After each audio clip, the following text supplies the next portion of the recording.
하나님 말씀 누가복음 14장입니다. 누가복음 14장 25절로 35절에 있는 말씀 제가 봉독하겠습니다. 허다한 무리가 함께 갈새 예수께서 돌이키사 이르시되 무릇 내게 오는 자가 자기 부모와 처자와 형제와 자매와 및 자기 목숨까지 미워하지 아니하면 능히 나의 제자가 되지 못하고 누구든지 자기 십자가를 지고 나를 좇지 않는 자도 능히 나의 제자가 되지 못하리라. 너희 중에 누가 망대를 세우고자 할진대 자기의 가진 것이 준공하기까지 족할는지 먼저 앉아 그 비용을 예산하지 아니하겠느냐. 그렇게 아니하여 그 기초만 쌓고 능히 이루지 못하면 보는 자가 다 비웃어 가로되 이 사람이 역사를 시작하고 능히 이루지 못하였다 하리라. 또 어느 임금이 다른 임금과 싸우러 갈 때에 먼저 앉아 1만으로서 저 2만을 가지고 오는 자를 대적할 수 있을까 헤아리지 아니하겠느냐. 만일 못할 터이면 저가 아직 멀리 있을 동안에 사신을 보내어 화친을 청할지니라. 이와 같이 너희 중에 누구든지 자기의 모든 소유를 버리지 아니하면 능히 내 제자가 되지 못하리라. 소금이 좋은 것이나 소금도 만일 그 맛을 잃었으면 무엇으로 짜게 하리요. 땅에도 거름에도 쓸데없어 내어 버리느니라. 들을 귀가 있는 자들은 들을지어다 하시니라. 아멘. 본문 말씀을 가지고 호언장담의 커튼을 거두라라는 제목으로 5번째 시간 하나님 말씀을 증거하겠습니다.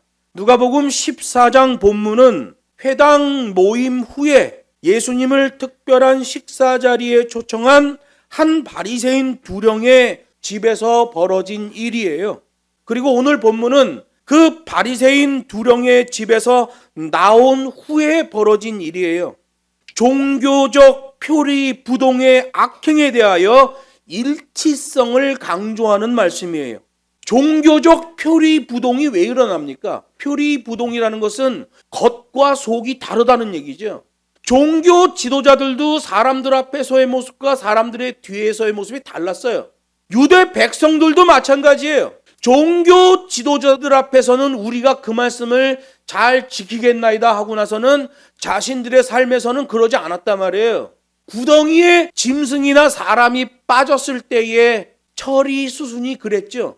실제로 자기의 이익과 관련된 문제가 나오면 하나님의 말씀이고 뭐고 자기네가 배운 교훈이고 뭐고 다 집어던져 버리고 자기의 쾌락과 자기의 이익을 따라가는 게 체질화되어 있었단 말이에요.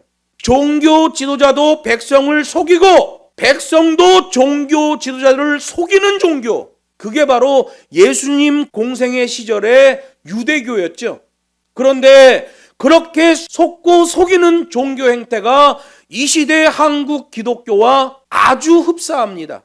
여러분, 그렇게 종교적 표리 부동 악행이 나오는 이유가 있어요. 그거는 구원을 미끼로 던져서 분쟁과 갈등을 유발하기 때문에 그렇습니다. 바리새인들 보세요. 장로의 유전만 지키면 구원은 따놓은 당상이다. 구원을 미끼로 분쟁과 갈등을 유발하죠. 이 시대의 이단들 보세요. 다 금애뉴얼입니다. 이 시대 중동 전쟁 보세요. 이슬람 지도자들의 행태와 유대교의 행태를 보세요. 구원을 미끼로 분쟁과 갈등을 야기시킨단 말이에요. 이 시대 한국 기독교를 보세요. 구원을 미끼로 분쟁과 갈등을 유발하죠. 가짜 종교 지도자들이 얼마나 많습니까? 그들은 사람들에게 미끼를 던집니다. 우리 하나님은 먹이를 주시는 하나님이에요. 광야에서도 백성들을 먹이시는 하나님이에요. 미끼를 던지는 하나님이 아니에요. 그런데 이 종교 지도자들이 자신들의 악행과 자신들의 기득권을 위해서 구원을 미끼로 던진단 말이에요. 그걸 덥석 무는 순간 그는 끝입니다. 물고기도 입으로 낚이고 사람도 입으로 낚이는 거예요. 오늘 본문은 그런 종교적 표리 부동 악행에 대하여 일치성을 강조하는 말씀이에요. 이거 아주 중요하죠. 왜냐하면 오늘 본문의 말씀이 계시록에서 말하는 구원 수준으로 선포되는 말씀이라 그래요. 그래서 오늘 본문 말씀이 조금 길어요. 그래서 제가 고민을 하다가 오늘 아침에 기도하고, 하나님, 그러면 오늘 낮 예배 이 말씀을 오전과 오후로 나눠서 오늘 한 번에 이 말씀을 전달하겠습니다, 이렇게 기도하고 강단에 올라왔어요. 그래서 오늘 본문은 두 개로 나눠질 거예요. 왜? 종교적 표리부동의 악행에 대하여 일치성을 강조하시기 때문에 이거 한 섹터에서 설명을 해줘야 되는 거예요. 일주일이 지나버리면 또 다 잊어버린단 말이에요. 여기 25절 말씀 보면 바리새인들의 술수에 휘둘리지 않고 승리하고 나오시는 예수님을 말씀합니다. 예수님께서는 이미 누가복음 9장 51절에서부터 예루살렘으로 올라가시는 것을 굳게 결심하시고 그 예루살렘을 향하여 가시는 중이었죠. 본문 누가복음 14장 사건도 예루살렘으로 향해 가시다가 발생한 사건이에요. 베레아 지역을 통과하게 됐는데 마침 안식일이 된 거예요. 그래서 베레아 지역에 있는 한 회당에 들어가서 안식일 모임을 하셨던 거예요. 안식일 모임을 하고 났더니 그 지역 바리새인 두령의 집에서 근사한 저녁 식사를 차리고 예수님을 초대한 거죠. 그 식사 자리에서 바리새인들에게 교훈을 하신 후에 유유히 그 자리를 빠져나오셨고, 빠져나와서는 어디로 향해요? 예루살렘을 향해서 가시는 거죠. 바리새인 두령의 집에서 일어났던 일들이 벌써 여러 사람에게 알려졌을 거예요. 더구나 예수님을 곤경에 빠뜨리려고 고창병 환자를 데려왔잖아요. 이 사람은 안식일에 나타나면 안 되는 사람이에요. 나타나면 돌에 맞아 죽는 사람이에요. 그런데 안식일에 나타난 것뿐만 아니라 바리새인 두령의 집에까지 나타났어요. 왜 그래요? 바리새인들이 이 사람을 이용해서 예수님 고발 사주를 한 거죠. 이 고창병 환자, 부정한 자를 안식일에 출연시키고 안식일에 병을 고치면 예수님을 돌로 칠 계획을 했던 거예요. 이 고창병 환자는 이용당하고 있는 거죠. 돈을 좀 줬는지 모르겠어요. 그 고창병 환자가 밖에 나가서 고발 사주의 일로 내가 엄청 긴장했었다. 그런데 놀랍고 다행히도 거기서 병 고침을 받게 됐다. 이런 걸 소문을 냈겠죠. 그러니 허다한 무리들이 예수님을 따라갔다라고 말하는 거예요. 여기 허다한 무리들 할 때 헬라어가 오클로이 폴로이라는 말인데요. 폭동을 위한 집결성 군중이에요. 그래서 영어 성경에 보면 게더링이라고 돼 있어요. 게더링. 인위적으로 모아놓은 사람이다, 이렇게 돼 있는 거예요. 그냥 예수님이 어떤 사람이야, 슈퍼스타가 나타나서 나도 한번 보자고 이래서 모인 사람이 아니라 어떤 의도성에 의해서 인위적으로 동원된 군중이라는 걸 말씀하고 있는 거예요. 뭘까요? 고창병 환자를 통하여 예수님을 올무잡고 그 예수님에 대하여 죄를 선포할 때, 지금 누구네 집이에요? 두령, 법률가의 집이잖아요. 예수님이 죄인이다 라고 판결을 하는 순간 두들겨 맞고 끌려나가서 이 군중들한테 돌에 맞아 죽는 거죠. 그게 바리새인들이 만들어 놓은 함정이었어요. 그러니 여기서 오클로이 플로이라는 이 허다한 무리들은 폭동을 위한 집결성 군중이라고 돼 있는 거예요. 예수님을 따르는 사람들 보면 여러 가지 부류가 있습니다. 크게 6가지로 나누는데 진리의 말씀을 사모하여 예수를 따르는 사람들이 있었죠. 또 성경을 보면 호기심 때문에 예수님을 따르는 사람도 있어요.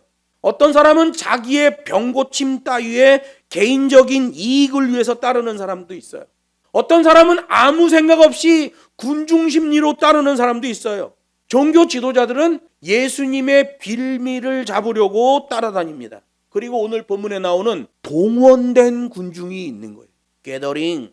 특별한 의도에 의해 어떤 목적성을 가지고 모여진 자들이 있다는 거예요. 물론 예수님이 이렇게 예루살렘을 향해 가시다가 여러 사람들이 합류했을 수도 있어요. 예수님이 예루살렘에 도착하면 어떤 절기가 있죠? 유월절이잖아요.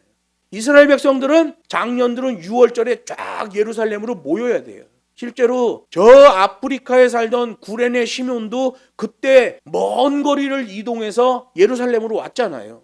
예수님이 예루살렘을 향해서 갈 때 예루살렘으로 가다가 이 군중에 합류된 사람도 있겠죠.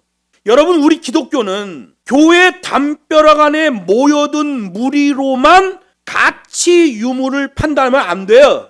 왜냐하면 이 시대 교회를 보면 쭉정이가 너무 많기 때문에 그렇습니다. 진짜 복음이 뭔지 몰라요. 기복주의에 물들어 있는 사람들이 얼마나 많은지 몰라요. 샤머니즘에 오염된 사람이 얼마나 많은지 몰라요. 그런데 예수를 믿는다고 한단 말이에요. 그런 사람들에게는 반드시 분별과 교육훈련이 필요한 거예요. 정교한 말씀을 선포해 줘야 돼요. 교회가 미혹에 빠지지 않으려면 숫자를 조심해야 됩니다. 이 시대 교회들이 다 거기 미혹에 빠져 있어요. 숫자. 그냥 데려다 막 채워라. 골목길에 가서 길에 가서 데려와라. 산울로 가서 성 밖에 나가서 데려와라. 양키 신학에서 말하는 교회 성장학이 그렇게 되어 있습니다. 성경에서 말하는 신학은 데려올 때도 주인의 계명의 일치성을 보고 데려온단 말이에요. 데려온 다음에도 주인이 요구하는 그 일치성의 자세의 믿음을 요구하며 인도하신단 말이에요.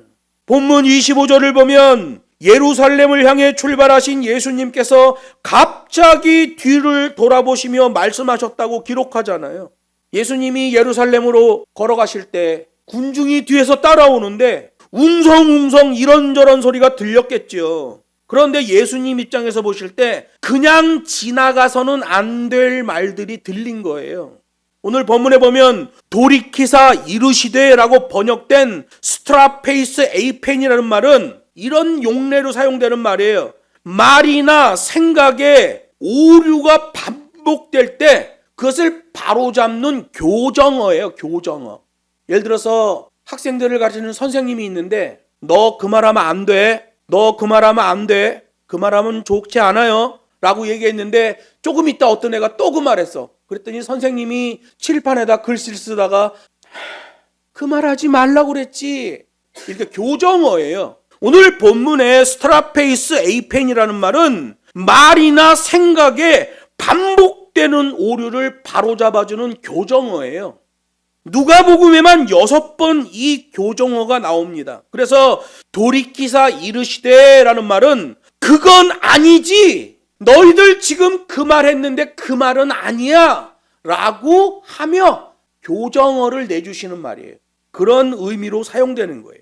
누가복음 7장 9절, 9장 55절, 10장 23절, 14장 25절, 22장 61절, 23장 28절에 예수님의 이 교정어가 나옵니다.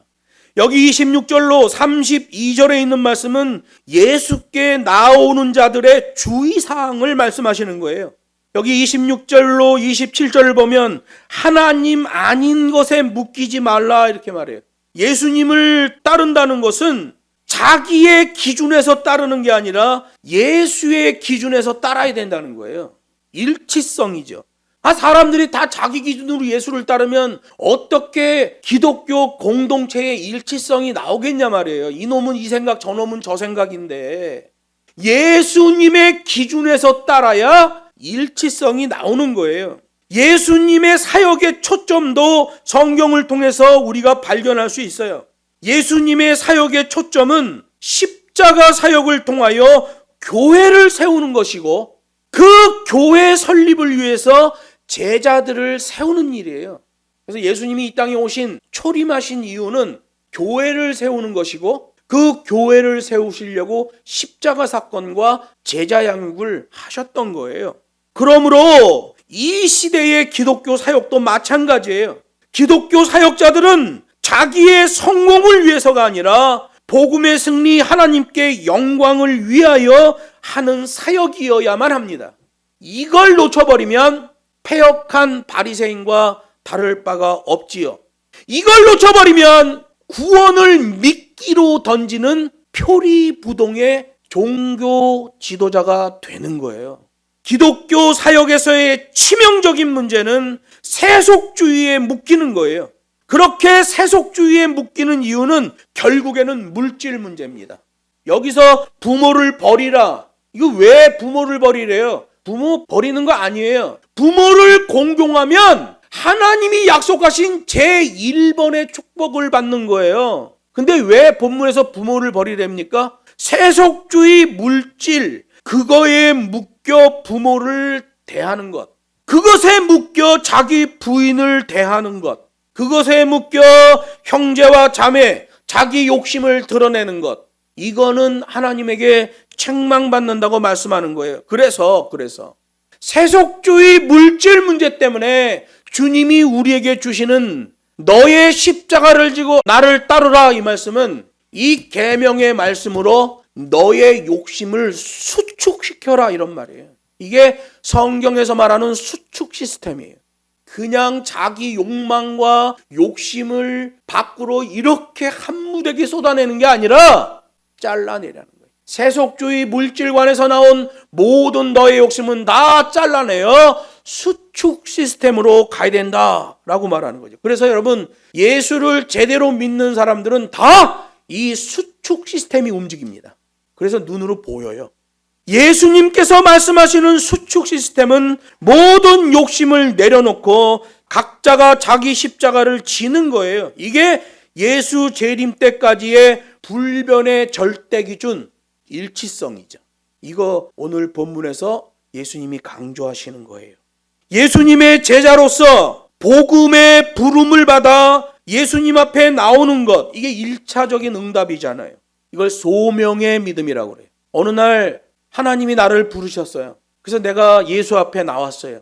이걸 소명의 믿음이 생겼다라고 하는 거예요. 그러면 그 1차적 믿음으로는 안 돼요. 2차적 믿음으로 응답을 해야 되는데, 그것은 바로 예수님의 그 십자가를 나도 지고 가야 한다라는 실천의 믿음이 나와야 됩니다. 예수님의 부르심에 대하여 1차적 믿음은 소명의 믿음이요, 2차적인 믿음은 실천의 믿음이 되는 거예요. 그런데 양키 신학은 천국문을 자동문이라고 주장해버리니까 1차적인 응답으로도 당신은 구원이 따놓은 당상이다 라고 얘기하는 거예요. 이 양키 신학의 큰 문제죠. 교회 다니면 구원받습니다. 예수 믿으면 구원받습니다. 소명의 믿음으로 구원받는다는 거예요. 아니에요. 천국문은 좁은 문이고 수동문이에요. 성경에서 말하는 신학은 2차 응답의 흐름과 체질학까지 요구하고 있단 말이에요. 이방인도 데려오라잖아요. 데려오는데 그 데려와서 잔치자리를 채우는 조건이 있어요. 데려올 때도 부르신 주인의 뜻의 일치성을 보이는 자들을 데려오라는 거예요. 데려온 다음에도 주인이 요구하는 자세의 믿음이 나와야 돼요.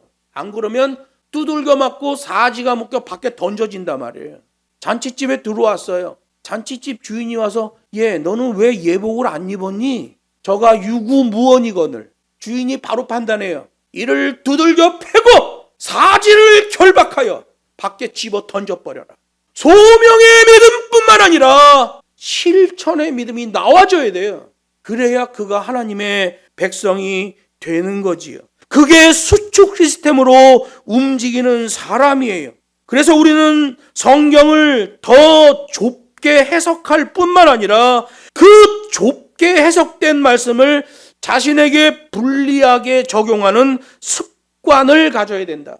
이게 수축 시스템의 자세의 믿음이죠. 그래서 오늘 본문 26절, 27절에 보면 아주 중요한 단어가 2개가 나와요. 이게 뭐냐면 능히 나의 제자가 되지 못하고 능히 나의 제자가 되지 못하리라.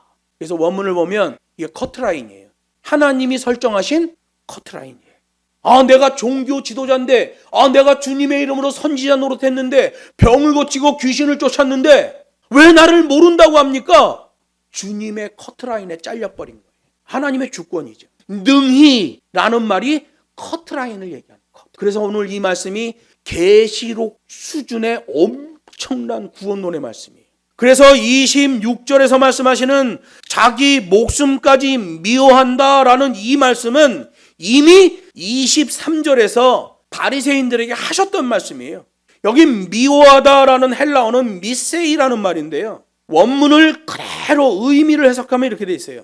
철저한 일치성에 의해 타인에 대하여 내가 유리해지는 것을 포기하다라는 말이에요. 내가 나의 유리한 걸 어떻게 포기해요? 안 돼, 그게. 사람은 다 욕심이 있단 말이에요. 그런데 기준이 뭐예요? 철저한 일치성에 의해 타인에 대하여 내가 유리해지는 것을 포기하다. 이게 미세이라는 말이에요.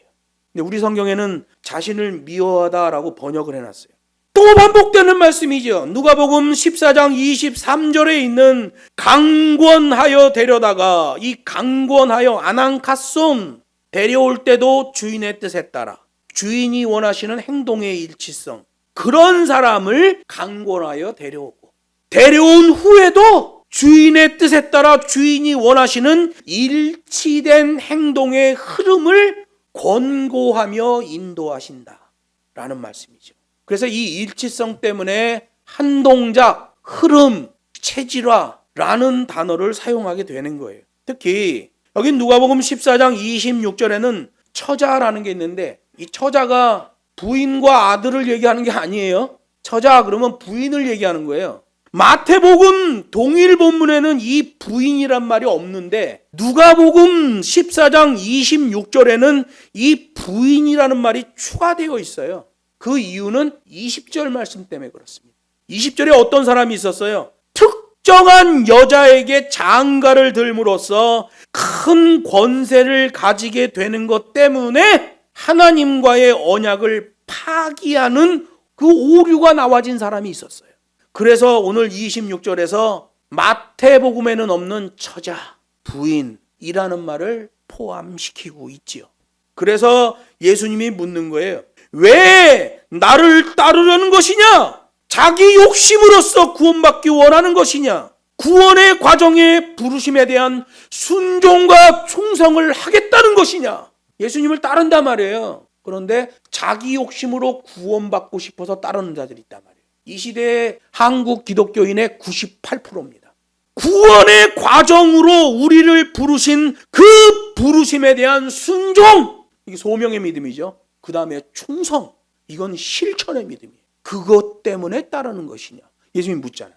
이미 기득권을 가지고 있는 종교 지도자들은 그 기득권과 자신들의 쾌락을 지키려고 예수님의 계명은 너무 어려워서 다 지킬 수가 없다라는 상투적 거짓말을 합니다. 이 시대에도 마찬가지. 예수님을 따르는 유대 군중들의 경우를 보면 오늘 본문, 자기 기득권과 쾌락을 얻기 위해서 예수님을 따르고 예수님에게 말하죠. 우리가 주의 계명을 지키겠나이다 라고 거짓말하는 거예요. 이거 구별해내야 돼요. 뭐로 구별할 수 있어요? 절대 기준에서의 일치성, 자세의 믿음으로 구별할 수 있습니다. 그래서 야고보서에서 말씀하는 거예요. 믿음이 있다 하고 행함이 없는 자는 가짜니라 라고 말씀하시는 거예요. 그런데 초대교회 당시 어거스틴이나 루터나 그 행위가 너무 폐악했어요. 그래서 행위를 말하지 않습니다. 자신들의 기득권과 쾌락을 유지하기 위해서. 그래서 이 시대 기독교가 이 모양이 돼버렸어요. 그래서 오늘 본문 27절의 말씀은 누가복음 9장 23절의 말씀과 동일한 말씀이에요. 자기 십자가를 지고 나를 따르라. 다만 누가복음 9장 23절의 말씀은 긍정적인 의미에서 너의 십자가를 지고 나를 따르라 라는 의미예요. 여기 27절에 있는 자기 십자가를 지고 나를 따르라는 부정적인 의미에서 하시는 말씀이에요. 왜? 지금 예수님을 따르는 군중들 사이에서 들려온 얘기를 들어보니까 이놈들도 엉터리거든요. 이놈들도 호언장담하는 놈들이거든요. 뭐라고 얘기했을까요? 야, 바리새인이 예수님 죄인으로 선고하고 돌에 친다고 안 했어? 그래서 법률가의 집에 데리고 들어간 거 아니야? 그런데 고창병 환자 고치고 유유하게 걸어 나오네? 그럼 예수님이 이긴 거야? 예수님이 대세야? 그럼 이 사람 따라가야 됐네? 그래야 우리가 원하는 것을 받을 수 있겠구만. 이런 소리를 해댄 거죠. 여기 누가복음 14장에서 예수님이 바리새인 두령의 집에서 나온 후에 따라붙은 군중들은 어떤 의도성에 의해 악하게 모여진 군중들이잖아요. 그래서 이들이 지금 예수님을 따르고 있어도 그들의 의도는 시작부터 악했던 거지요. 예수님을 따르고 있지만 구원의 십자가와는 전혀 관계없는 사람들이 이 시대에도 있습니다. 출애굽 때에는 섞인 무리가 있었죠. 결국 그들 때문에 그들의 원망과 불평에 동조하다가 거기에 부하뇌동하다가 출애굽 1세대는 다 광야에서 분리수거가 돼버렸습니다. 섞인 무리.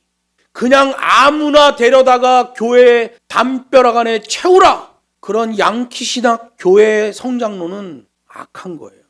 데려오라 아난카손. 주인이 요구하시는 그 일치성에 합당한 자를 데려오라. 그리고 데려온 다음에도 주인이 원하는 일치성으로 권고함을 받으며 인도를 받아야 된다. 이렇게 말씀하죠. 그런데 양키 교회 성장학으로 교회에다 사람만 갖다 디리 박아 놓으면 그 사람들이 교회 안에서 무슨 짓을 하겠냐 말이에요. 말 안 해도 뻔한 거지. 섞인 무리예요. 자기 생각, 자기 기준, 자기 지식을 기준 삼는 자들이에요. 그들의 일치성 결연은 눈으로 보여집니다. 여기 자기 십자가를 지다라는 말은 바스타제이라는 말인데요. 철저한 일치성이 기준된 동적 프로세싱 단어예요. 한 동작 시퀀스죠. 바스타조, 오늘 보면은 바스타제이. 십자가에 대하여 듣다. 십자가가 무엇인지를 관찰하다. 발견한 십자가로 다가가다. 그 십자가를 터치하다. 그 십자가를 들어 둘러매다. 그 십자가를 지고 운반하다. 그 십자가를 견디며 계속하다. 까지가 되어 있는 동적 프로세싱 단어, 시퀀스가 되어 있는 철저한 일치성이에요. 그래서 우리가 자기 십자가를 지고 예수를 따른다는 것은 자기 생각, 자기 기준이 아니에요. 예수를 믿는 것은 자기 기준으로 믿는 게 아니라 그러면 일치성이 안 나와요. 예수 기준으로 믿는 거예요. 그래서 이런 엄청난 바스타제이, 동쪽 프로세싱 일치성 단어를 주시는 거란 말이에요. 그런데 감성주의로 받으면 나도 나의 십자가를 지겠나이다 눈물 찔찔 흘리면서 손 들고 기도하고 확 그냥 막 그냥 그런 감성주의는 믿음 성장에 하등에 도움이 안 됩니다. 철저한 일치성의 이 동적 프로세싱 단어처럼 예수님을 따르는 것도 철저한 일치성에서만 가능하다라고 오늘 본문에서 주님이 말씀하고 계시는 거죠. 즉 예수님을 따르려면 나는 하나님의 계명 앞에서 항상 죄인일 뿐입니다 라는 것을 고백하며 따라가야 돼요. 이게 기독교인의 절대 기준입니다. 주님, 저는 죄인입니다. 이게 기준이에요. 그런데 양키 신학에 물들면 축제의 예배라는 소리를 하는 거죠. 출애굽기 32장 시내산 밑에서 금송아지 만들어 놓고 기분 좋다고 퍼 마시고 먹고 놀고 춤추던 것들 똑같아요. 이벤트와 프로그램을 잡아 돌리는 교회들, 그건 주의 말씀의 일치성에서 외면되어 있는 사람들이에요. 하나님의 계명 앞에서 나는 항상 죄인입니다를 고백하며 살라는 명령이 바로 자기 십자가를 지고 가라는 말이에요. 그러면서 28절 30절 말씀 보면 비웃음이 되지 않도록 철저하게 판단하라고 말씀하셔요. 여기 28절에 망대를 세우고자 할진대 할 때 이 망대는 피르고스라는 말인데요. 이 망대라는 말을 이 시대의 말로 번역하면 농장에 있는 건물이에요. 농작물을 쌓기 위해서 2단에서 3단 정도 다락방 형식으로 만들어 놓은 건물을 얘기해요. 곡식을 많이 저장할 수 있도록 만드는 그런 농장 건물 피르고스라는 말이에요. 그러니 기초 공사에 돈이 얼마나 많이 들어가겠어요. 그렇기 때문에 건축을 하기에 앞서서 소요되는 비용을 철저하게 계산해야 된다. 세우려는 농장 건물과 건축 비용을 일치시켜야 된다라는 말이에요.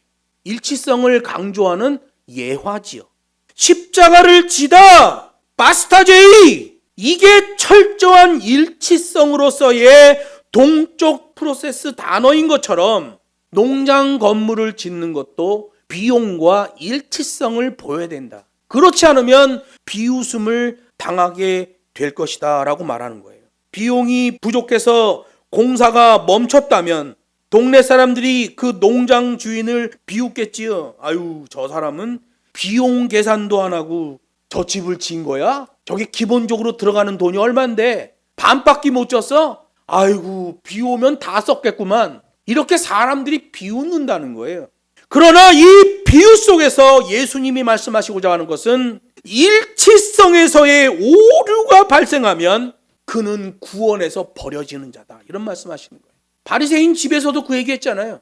저녁 식사, 바리새인들이 볼 때는 쾌락과 멋진 식사인데 주님이 말씀하실 때는 만민 공동 식사를 말하며 그 식사를 칭송하며 그것을 중요하다고 말하며 뒤로는 이따위 음식을, 특별히 자신들을 위해서 초호합한 음식을 먹는 이것은 너희는 구원에서 멀어졌다잖아요.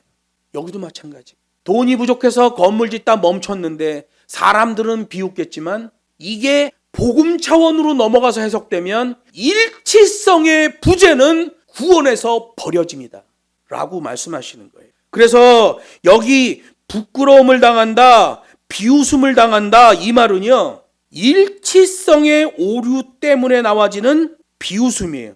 이거는 유대인들의 관용적 해석으로 보면 차라리 처음부터 안 했으면 좋았을 것을이라는 말이에요.